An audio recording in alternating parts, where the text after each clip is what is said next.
Selanjutnya kami akan mendiskusikan mengenai SJF preemptive atau dikenal juga dengan sorting job first yang dapat disela. Berikut ketahui proses yang dijadwalkan oleh CPU, kemudian dengan waktu kedatangannya atau arrival time, kemudian ada juga burst time-nya atau waktu eksekusi yang dibutuhkan, kemudian ada waktu menunggunya jika ada, dan juga waktu sisa remaining time, dan juga waiting time atau waktu tunggu. Kemudian mari kita kembali membuat Gantt chart-nya seperti itu. Kemudian diketahui di sini pada waktu kedatangan proses yang paling awal masuk ke dalam atau paling awal dijadwalkan adalah pada waktu kedatangannya yang kedua, kuanta 2.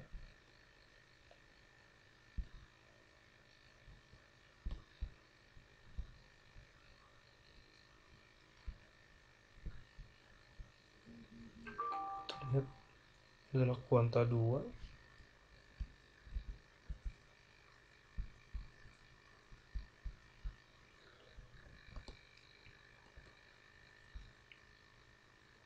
P3 dan P5.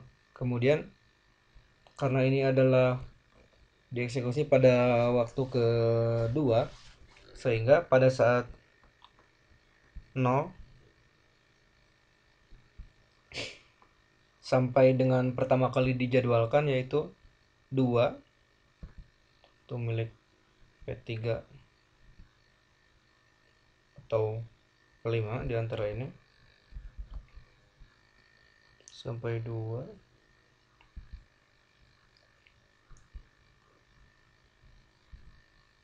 CPU mengalami kondisi idle.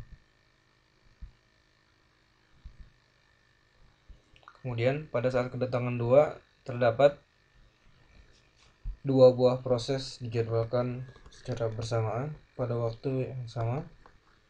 Kita bandingkan di sini jika ada kedua buah proses yang datang pada waktu yang bersamaan, maka kita bandingkan waktu eksekusinya.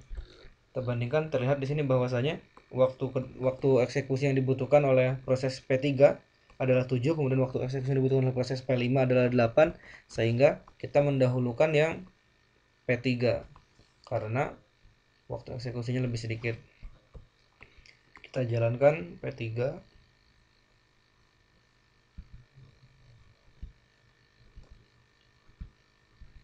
P3 dijalankan hingga kemudian waktu kedatangan yang lain adalah P7 yang datang pada kuanta waktu ketiga, sehingga P3 hanya dijalankan selama satu kuanta waktu saja, sehingga di sini adalah 3.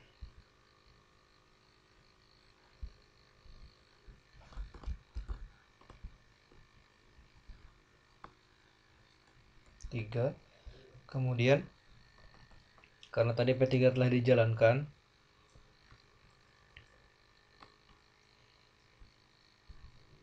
sehingga saat ini remaining time-nya adalah 7 dikurangi 1 tadi, 3 kurangi 2 1, sehingga 7 kurangi 1 6.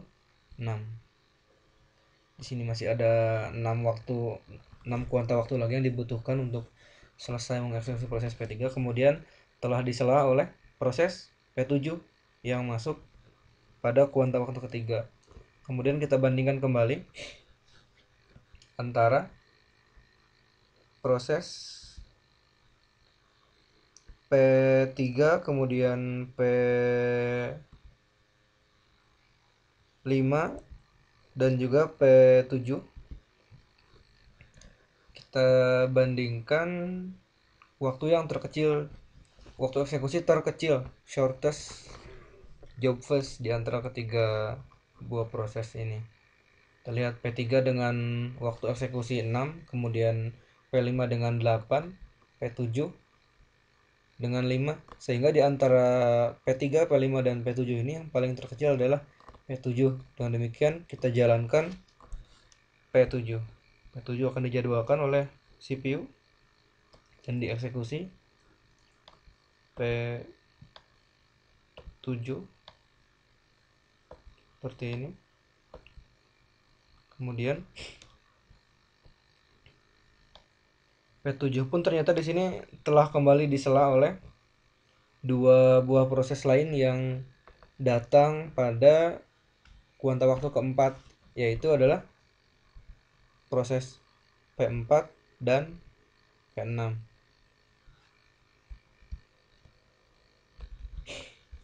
Proses P4 dan P6 ini menyela proses P7, sehingga proses P7 hanya dieksekusi selama 1 detik saja tadi, satu kuanta waktu, sehingga di sini adalah 4.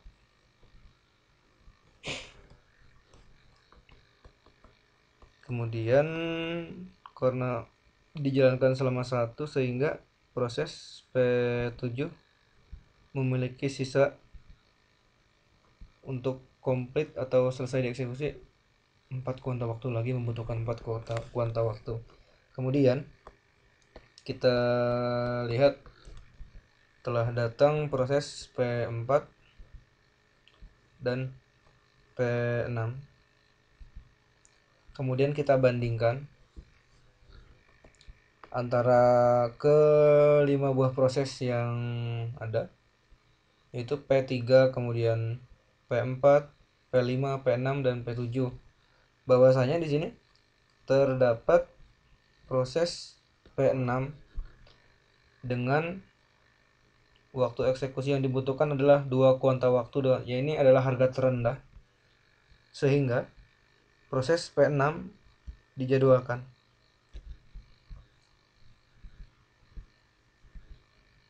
Kita tulis di Gantt. Kemudian proses P6 baru saja dieksekusi selama 1 kuanta waktu, datang kembali proses P2. Kita lihat proses P2 datang pada kuanta waktu kelima, menyela proses P6 yang sedang dieksekusi, sehingga di sini adalah 5, 4 ditambah 1 untuk P6, sehingga P6 saat ini memiliki 1 kuanta waktu lagi untuk memenuhi proses eksekusinya tadi. Sehingga saat ini kita akan membandingkan ke 6 buah proses. Kita bandingkan kuanta waktunya yang dibutuhkan untuk eksekusi. Kita lihat di sini terdapat 2 buah proses dengan kuanta waktu atau waktu eksekusi yang sama, yaitu yang terkecil dan juga sama, yaitu adalah proses P2 dan P6 dengan sama-sama 1 kuanta waktu untuk eksekusi. Nah, di sini sangat dianjurkan untuk menyelesaikan suatu proses yang sedang dieksekusi sebelumnya terlebih dahulu, jika hal ini adalah memiliki nilai yang sama dengan proses yang dijadwalkan setelahnya, sehingga kita harus memenuhi terlebih dahulu untuk menyelesaikan eksekusi proses P6 yang sebelumnya tadi dieksekusi, walaupun di sini proses P2 yang menyalanya juga memiliki burst time yang sama dengan P6. Tapi di sini kita sangat disarankan untuk menggunakan atau untuk mengeksekusi proses P6 terlebih dahulu. Sehingga di sini kita tulis kembali di Gantt proses P6 yang tersisa 1 kuanta waktu lagi tadi, sehingga di sini adalah bernilai 6. Kemudian proses P6 telah selesai dieksekusi. Kemudian ketika proses P6 telah selesai dieksekusi, pada kuanta waktu ke-6 ini terdapat 5 buah proses yang akan dieksekusi. Dalam hal ini kita lihat kembali bahwasanya yang terkecil adalah proses P2 dengan waktu eksekusi yang dibutuhkan selama 1 kuanta waktu, sehingga proses P2 akan dijalankan oleh CPU seperti itu. Kita tuliskan proses P2 karena waktu yang dibutuhkan adalah 1 kuanta waktu, sehingga 6 tambah 1 7. Kemudian ketika proses P2, saat ini proses P2 telah selesai, kita beri tanda agar dia telah selesai. Kemudian remaining time-nya adalah sudah beres 0. Kemudian pada kuanta ketujuh ini telah terdapat 4 buah proses yang menunggu untuk dieksekusi. Kita lihat kembali, kita cari yang terkecilnya. Terdapat proses P4 sebagai dengan boost time yang paling kecil. Kita jalankan proses P4.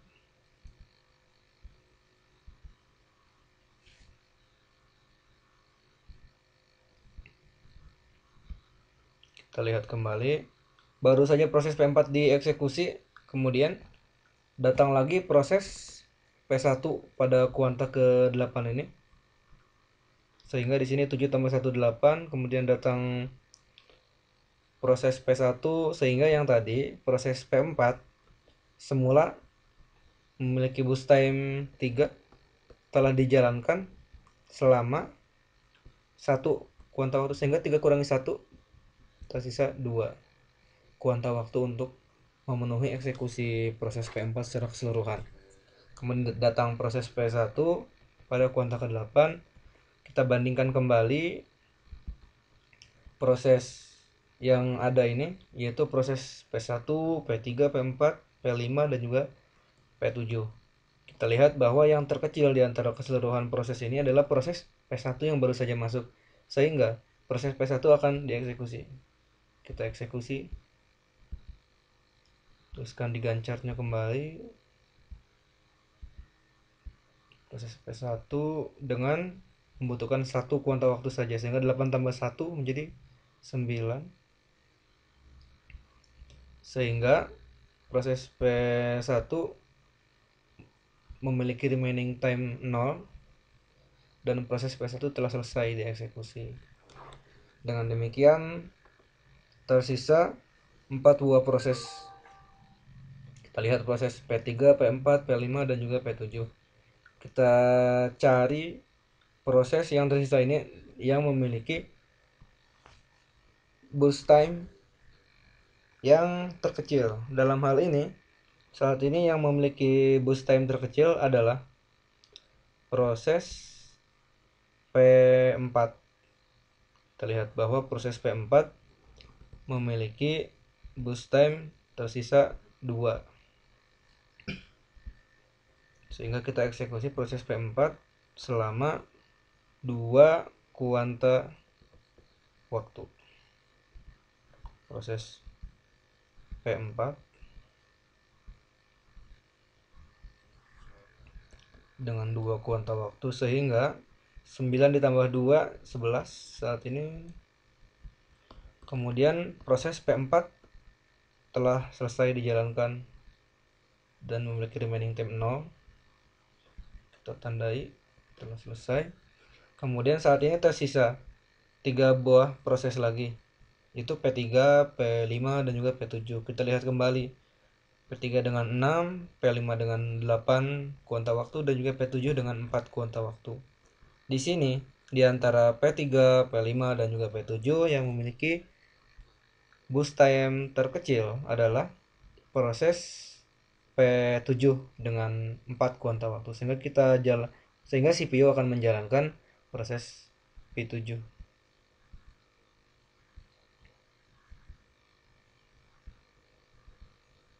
Proses P7 dieksekusi selama tadi 4 kuanta waktu lagi, sehingga 11 ditambah 4 adalah 15.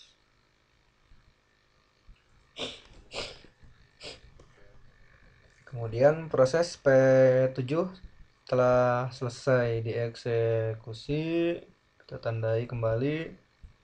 Kemudian tersisa dua buah proses, yaitu proses P3 dan P5.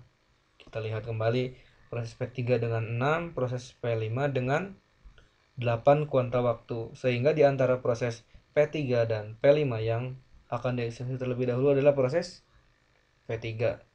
Kita jalankan proses P3.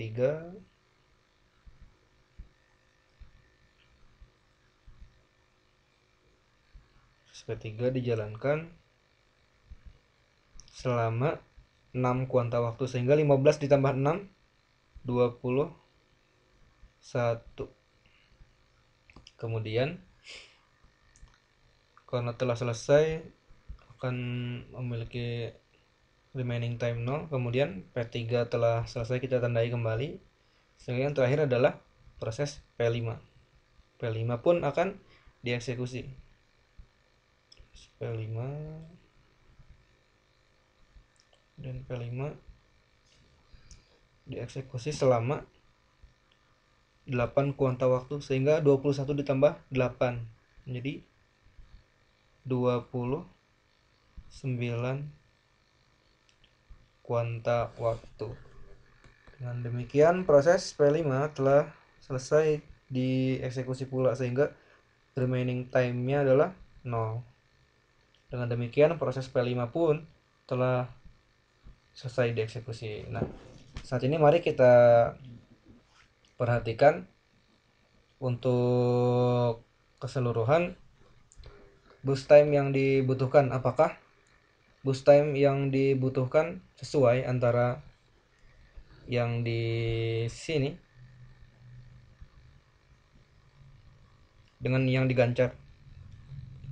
Kemudian mari kita hitung 2, 9, 12, 20, 22, 27 ya.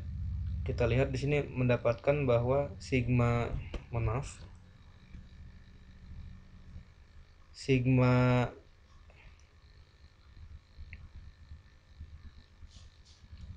boost time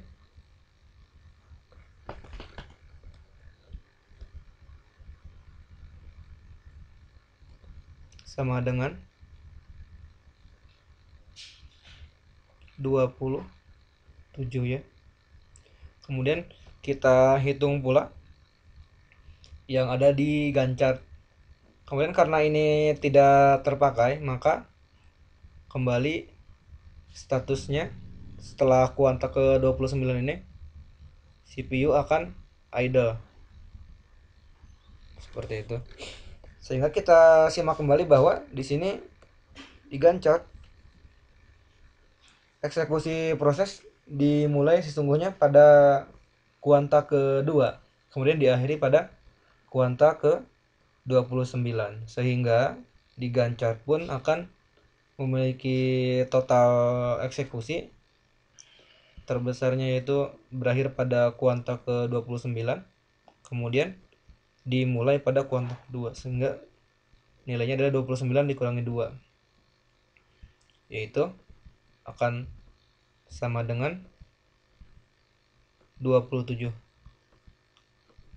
Sehingga kita simak bahwasanya boost time yang dibutuhkan adalah memenuhi. Kemudian mari kita hitung waktu tunggu yang dibutuhkan oleh masing-masing proses. Kita simak bahwasanya proses P1 datang pada kuanta ke 8, kemudian dieksekusi pada kuanta ke 8, sehingga proses P1 mengalami waktu tunggu 8 dikurangi 8 sama dengan 0. Sehingga dalam artian proses P1 ini tidak menunggu untuk dijalankan seperti itu. Kemudian kita lihat selanjutnya adalah proses P2. Proses P2 kita lihat datang pada kuanta kelima, kemudian proses P2 digancet dieksekusi pada kuanta ke-6. Proses P2 ini mula-mula atau bisa kita lihat bahwa proses P2 menunggu selama 6 dikurangi waktu kedatangannya 5, 6 kurangi 5, 1. Seperti itu. Kemudian proses P3 kita lihat datang pada kuanta kedua, dieksekusi pada kuanta kedua, sehingga ini langsung ya. Untuk pertama proses P3 adalah memang langsung dieksekusi, bisa kita tulis 0. Kemudian proses P3 juga sebetulnya belum selesai karena masih harus menunggu kembali ternyata. Di sini proses P3 kembali dijalankan atau dieksekusi pada kuanta ke-15. Sehingga akan memenuhi juga 15 dikurangi proses P3 terakhir kali dieksekusi pada kuanta ketiga. 15 kurangi 3 yaitu adalah 12. Sehingga waiting time-nya adalah 0 plus 12.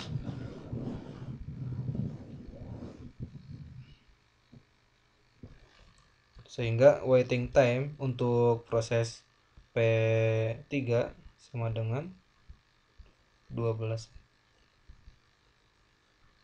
Kemudian kita hitung juga waiting time untuk proses P4.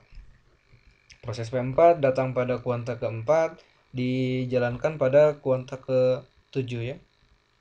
Sehingga pada kuanta ke-7 ini proses P4 telah menunggu selama 7 kurangi 4, 3 ya. Kemudian proses P4 dijalankan kembali pada kuanta ke-9. Kemudian kita lihat proses dijalankan pada kuanta ke-9, terakhir kali dijalankan pada kuanta ke-8, sehingga 9 kurangi 8 adalah 1. Sehingga 3 plus 1 akan sama dengan 4 kuanta waktu. Kemudian proses P5 kita lihat. Proses P5 datang pada kuanta kedua, dijalankan pada kuanta ke-21. Sehingga proses P5 mengalami waiting time 21 dikurangi dengan 2. 21 kurangi 2, 19. Kemudian untuk proses P6 datang pada kuanta keempat, dijalankan pada kuanta ke-4. Sehingga proses P6 ini mengalami waktu tunggu selama 4 dikurangi 4, yaitu 0. Dalam artian proses P4 tidak menunggu untuk dijadwalkan, untuk dijalankan seperti itu. Kemudian yang terakhir adalah proses P7. Proses P7 kita lihat datang pada kuanta ketiga, dieksekusi pada kuanta ke-3 dan 11 ya. Kemudian pada kuanta ketiga ini berarti datang pada kuanta ketiga, dieksekusi pada kuanta ketiga, sehingga mula-mula waiting time-nya adalah 0.